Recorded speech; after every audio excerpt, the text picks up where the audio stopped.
گرامی،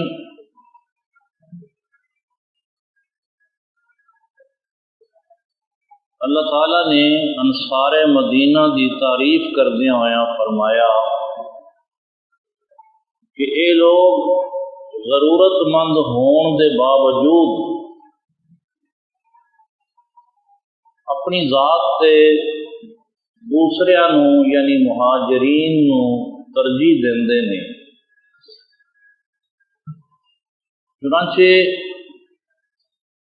صحیح بخاری شریف کتاب المناقب دے اندر ایک واقعہ بیان کیتا گیا ہے۔ ایک سائل حضور دی خدمت وچ حاضر ہویا، اپنے بھوکے ہون دی شکایت کی تھی۔ حضور علیہ الصلوۃ والسلام نے ازواج مطہرات کو پتہ کروایا گھر وچ کھان لئی کچھ ہے۔ حضور علیہ الصلوۃ والسلام دے خانہ ہائے اقدس حضور دے مبارک گھراں وچوں جواب آیا کہ سوائے پانی دے گھر وچ کچھ نہیں۔ سید عالم صلی اللہ علیہ وسلم نے حاضرین کو فرمایا، کون ہے جو اس مہمان نو اپنے گھر لے جائے، مہمان نوازی کرے؟ ایک انصاری نے کہا حضور میں۔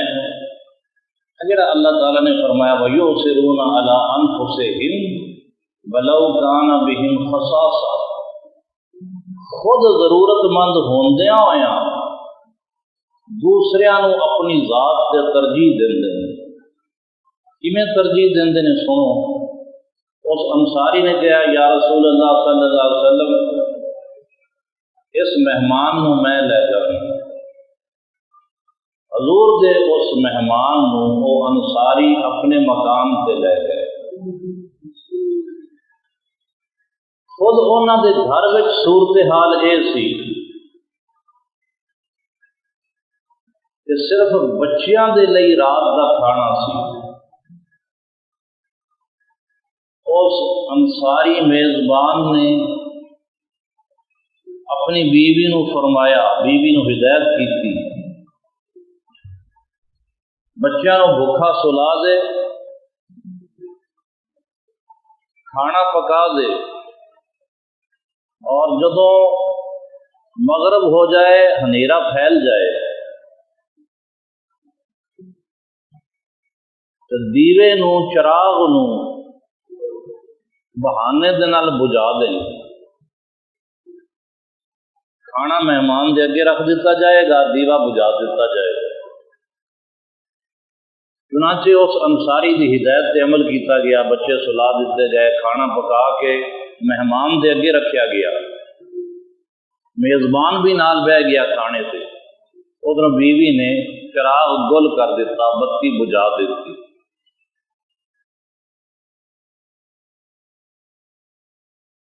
انصاری نے کہا جی کھانا شروع کرو۔ اس مہمان نے کھانا شروع کیتا۔ خود انصاری نے محسوس کیتا کہ اگر میں بھی کھانے میں شامل ہو گیا تو مہمان بھوکا رہ جائے گا، اس کی تشفی نہیں ہوئے گی، پوری طرح پیٹ نہیں بھرے گا۔ اگر شامل نہ ہویا، مہمان کلا کھان لگیا شرم کرے گا۔ لہذا میزبان نے ایک ہیلا کیتا، اس ہنیرے وچ اپنا ہاتھ اگے وداندے لیکن روٹی توڑے بغیر روٹی نو چھو کے ہاتھ واپس لے آندے، منہ تک لے آندے۔ مہمان سمجھدا کہ کھانا کھا رہے ہیں، جبکہ میزبان اپنا خالی ہاتھ اور خالی منہ چلاندا رہا، اور مہمان نے پیٹ بھر کے کھانا کھاتا۔ بچے بھی بھوکے سو گئے، میزبان انصاری اور اس کی بیوی بھی رات بھر بھوکے رہے۔ مہمان چین دی نیند نہ ستا رہا۔ جس ویلے اے انصاری صبح حضور علیہ الصلوۃ والسلام دی خدمت وچ حاضر ہوئے، اینو ویکھدیا ہی سرکار دو عالم صلی اللہ علیہ وسلم نے انصاری نو فرمایا، اے انصاری، اللہ تعالیٰ نو رات دا تیرا عمل بڑا ہی چنگا لگے ہے۔ بلکہ روایت چاہتا ہے کہ فرمایا کہ اللہ تعالیٰ تیرے اس ہیلے دے اوتے، تیرے اس عمل دے اوتے مسکرا پیسا۔ تو اے انصار مدینہ دا ایثار سی۔ سید عالم صلی اللہ علیہ وسلم نے ہجرت دے پہلے سال مسجد نبی شریف دے آلے دوالے ازواج مطہرات دے کچھ حجرے بھی بنا دیتے سن، جڑے انتہائی سادہ سن۔ چھت کھجور دیاں شاخاں دے نال بنی ہوئی سی، اور چھتاں اتنیاں نیویاں سن کہ حضرت امام حسن بصری رحمت اللہ علیہ فرماندے نے کہ میں اپنے بچپن دے وچ جدوں ازواج مطہرات دے گھر وچ بچپن دے وچ کھڑا ہو کے اڑیاں چوک کے ہاتھ بلند کردا تے چھت نوں ہاتھ لگ جاندا۔ ازواج مطہرات دے حجرے چھت اینیاں نیویاں سن، کل 9 حجرے سن، جنہاں وچوں 4 مکان کچیاں اٹاں دے نال بنے ہوئے سن تے 5 مکان کھجور دیاں شاخاں نال بنے ہوئے سن۔ نبی کریم صلی اللہ علیہ وسلم جس ویلے غزوہ دومۃ الجندل تشریف لے گئے تے پچھوں ام المومنین ام سلمہ رضی اللہ تعالی عنہ جنہ دا مکان بھی وہ کھجور دیاں شاخاں نال بنیا ہویا سی، انہوں نے حضور جہاد تے گئے، پچھوں انہوں نے اپنا مکان کچی اٹاں دے نال بنا لیا، کچا مکان بنا لیا۔ سید عالم صلی اللہ علیہ وسلم جس ویلے واپس تشریف لے آئے، آپ نے ملاحظہ فرمایا کہ حجرے دی شکل بدلی ہوئی ہے، کھجوراں دیاں شاخاں تو کچی اٹاں نال او بنا لیا گیا ہے۔ تو آپ نے فرمایا ام سلمہ، مسلمان اپنا مال مختلف جگہ تے خرچ کرتا ہے، لیکن سب تو بری جگہ جو مسلمان اپنا مال خرچ کرتا ہے وہ اپنے گھر دی عمارت ہے۔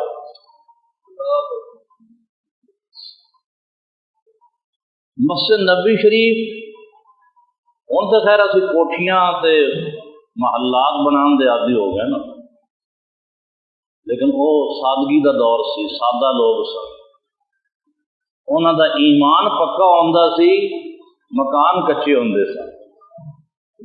آج معاملہ الٹ ہو گیا، تو سرکار دی ویکھو تنبیہ موجود ہے، فرمایا انسان اپنا مال سب تو بری جگہ جس جگہ خرچ کرتا ہے نا وہ ہے عمارت، گھر دی عمارت، اور گھر دے اوپر پیسہ خرچ کرنا۔ مسجد نبی شریف اور سرکار دے جو حجرے سن، رات دے وقت چراغ نہیں جلدے سن، دیوا نہیں جلدا سی۔ پھر ایک شخص کچھ کندیلاں یعنی لال ٹیناں تے رسیاں لے کے مسجد نبی شریف وچ آیا،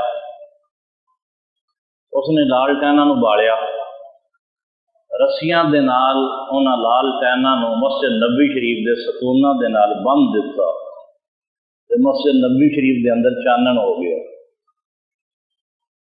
حضور سید عالم صلی اللہ علیہ وسلم جدو تشریف لے آئے، آپ نے ویکھ کے فرمایا ساڈی مسجد نو کس نے روشن کیتا ہے؟ حضور دے صحابی حضرت تمیم داری رضی اللہ تعالیٰ عنہ نے کہا حضور میرے اس غلام نے ایک کندیلاں لٹکائیاں نے لال ٹیناں دے نال روشن کیتا ہے۔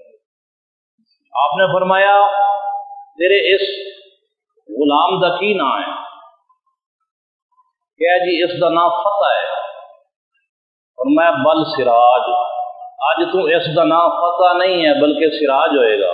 سراج کہندے نے دیوے نو، سراج کہندے نے چراغ نو، کیونکہ اس نے مسجد دے اندر چراغ روشن کر کے مسجد نبی شریف نو روشن کیتا سی، کملی والے نے ان دا نام ہی چراغ رکھ دیا۔ سراج دا معنی چراغ ہے۔ فرمایا اے تمیم داری، اس دا نام اج تو فتح نہیں بلکہ اس دا نام سراج ہے، اور پھر اس غلام دا نام سراج ہی پہ گیا۔ جب مسجد نبی شریف روشنی ہوئی تو پھر صحابہ نے بھی اپنے گھراں وچ چراغ بالنے شروع کر دیے۔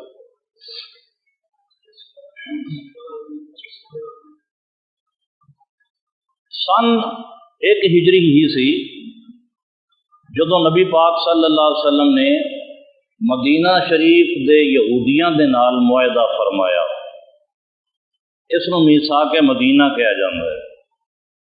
اس معاہدے دی روح نال قرار پایا کہ مسلمان اور یہودی دونوں فریق اپنے اپنے مذہب وچ آزاد ہون گے، کوئی کسی دے مذہب وچ مداخلت نہیں کرے گا، دونوں دھڑے ایک دوجے دے خیر خواہ رہن گے۔ اگر کوئی تیسری قوت باہروں لڑائی واسطے مدینہ شریف تے حملہ آور ہوئے گی تے مسلمان تے یہودی مل کے اس تیسری قوت دا مقابلہ کریں گے، اور مسلمانوں اور یہودیاں بچوں کوئی فریق بھی قریش اور قریش دا او قبیلہ جس دے نال قریش نے معاہدہ کیتا ہوئے گا، قریش دا حلیف قبیلہ، اس نو یہودی اور مسلمان دونوں مدد نہیں دیں گے۔ اگر مسلمانوں اور یہودیاں وچوں کوئی قبیلہ، مسلمانوں اور یہودیاں وچوں کوئی فریق کسی قبیلے دے نال صلح کر لے گا تے دوسرا فریق بھی اس مصالحت دے وچ شریک سمجھا جائے گا۔ اور فرمایا کہ مسلمانوں اور یہودیاں دے درمیان اگر کسی مسئلے وچ اختلاف ہو جاتا ہے تو فرمایا اختلاف اور فساد دی صورت وچ فیصلہ رسول اللہ صلی اللہ علیہ وسلم فرمان گے۔ تو یہ جو میثاق مدینہ ہویا یہ بھی ہجرت دے پہلے سال ہویا۔ مسجد نبی شریف وچ جو چانن ہویا وہ بھی ہجرت دے پہلے سال ہویا۔ مسجد نبی شریف بنائی گئی اور آلے دوالے جو امہات المومنین دے حجرے بنائے گئے یہ بھی پہلے سال ہویا۔ اور پھر اذان دی ابتدا بھی ہجرت دے پہلے سال ہوئے، کیونکہ مسلمان جس ویلے ہجرت کر کے مدینہ شریف پہنچے سن پہلے اذان نہیں ہوندی سی، بس لوگ اندازے نال جمع ہو جاندے اور سرکار جماعت کرا دیں۔ پھر ضرورت محسوس کی گئی کہ نہیں، مسلمانوں کو بلان دی کوئی صورت ہونی چاہیے۔ حضور نے مشورہ فرمایا، کسی نے کچھ مشورہ دیتا، کسی نے کچھ مشورہ دیتا۔ ایک مشورہ یہ آیا کہ حضور جدو نماز کا ٹائم ہو جائے تو اگ جلا کے اچھی جگہ رکھ دیتی جائے جس نو مسلمان ویکھ کے مسجد اکٹھے ہو جان گے۔ نبی پاک صلی اللہ علیہ وسلم نے اس مشورے نو رد فرمایا، اور میں عبادت لئی اگ نو جلانا ایک طریقہ مجوسیاں دا ہے۔ کسی نے کہا جدو نماز دا ٹائم ہوئے تو ناقوس بجایا جائے، اور میں نہیں، یہ طریقہ عیسائیاں دا ہے۔ کسی نے کہا بوک بجایا جائے، اور میں یہ طریقہ یہودیاں دا ہے۔ فاروق اعظم رضی اللہ تعالیٰ عنہ نے مشورہ دیتا جدو نماز دا ٹائم ہوئے تو حضور ایک بندے نو بھیجا جائے جو گلی بازاراں دے وچ آواز لاوے اور کبھی نماز تیار ہے۔ نبی پاک صلی اللہ علیہ وسلم نے اس مشورے نو پسند فرمایا، اور حضرت بلال رضی اللہ تعالیٰ عنہ کی ڈیوٹی لگی۔ انہوں دی آواز بلند سی اور سونی آواز، شیریں آواز، انہوں دی ڈیوٹی لگی جدو نماز کا ٹائم ہو جائے تساں جا کے اعلان کرنا ہے، نماز کا اعلان کرنا ہے کہ نماز کا ٹائم ہو گیا۔ چنانچہ حضرت بلال رضی اللہ تعالیٰ عنہ آپ نماز کے وقت وچ باہر جایا کر دے اور آواز لگا دے سن، الصلاۃ جامعۃ، الصلاۃ جامعۃ دی آواز دیں دے، صحابہ آواز بلال دی آواز سن کے مسجد جا جاندے اور اس طرح نماز با جماعت ہو جاتی۔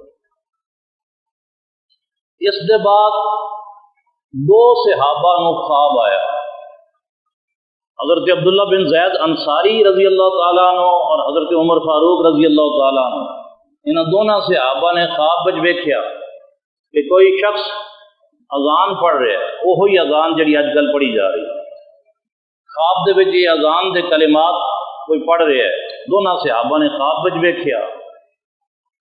ادھروں سرکار دو عالم صلی اللہ علیہ وسلم تے وحی نازل ہو گئی، حضور نے بھی وہ اذان دے کلمات دس دیتے گئے، سنا دیتے گئے۔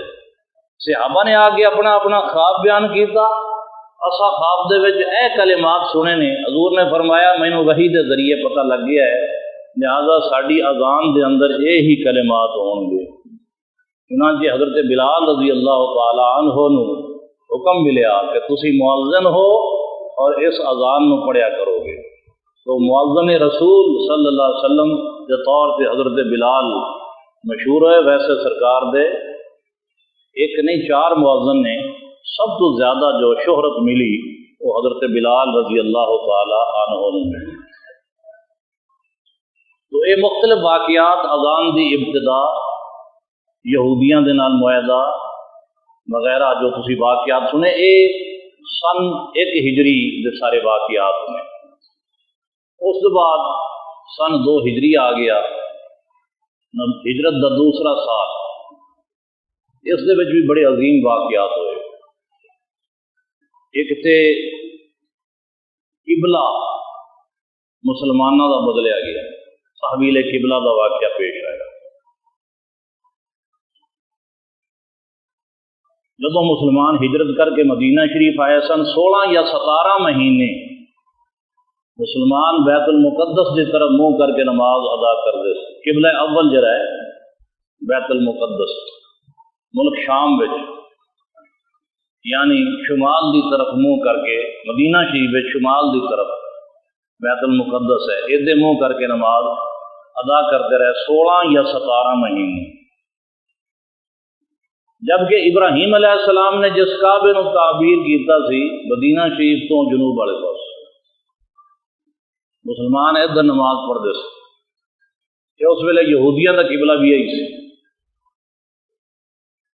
پر حضور علیہ السلام کی خواہش یہ سی کہ میرے جد امجد، میرے دادا جان حضرت ابراہیم علیہ السلام نے جس عمارت نو، جس کعبے نو بنایا سی، مسلمانوں کا قبلہ وہ ہونا چاہیے۔ یہ حضور علیہ السلام کی خواہش سی، یہ حضور کا منشا سی، یہی حضور کی مرضی سی، اور دل میں یہ خواہش کافی عرصے تو موجود سی کہ ساڈا قبلہ بدل دیتا جائے، بیت المقدس کی بجائے کعبے نو قبلہ قرار دے دیتا جائے۔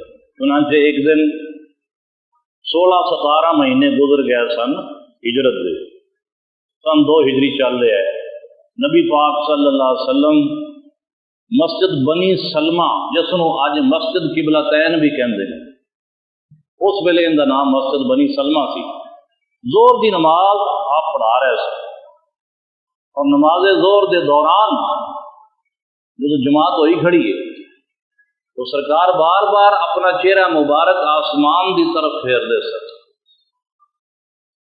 اور مسئلہ یہ ہے کہ نماز دے وچ آسمان دی طرف ویکھن دی اجازت نہیں، امتی نو اجازت نہیں، اور خود آقا چہرہ بار بار آسمان دی طرف پھیر رہے سکتے۔ معلوم ہویا نبی اور امتی دے وچکار جو احکامات دا فرق ہو سکتا ہے، سانو اجازت نہیں، بلکہ سختی نال فرمایا گیا ہے کہ نماز دے وچ آسمان دی طرف نہ دیکھو، کتے ایسا نہ ہوئے کہ تہاڈی بینائی لے لی جائے۔ تو سید عالم صلی اللہ علیہ وسلم چہرہ اقدس بار بار آسمان دی طرف کر رہے سن کہ وحی نازل ہو گئی، اور سید عالم صلی اللہ علیہ وسلم نو کعبے دی طرف منہ کر کے نماز پڑھن دی اجازت مل گئی۔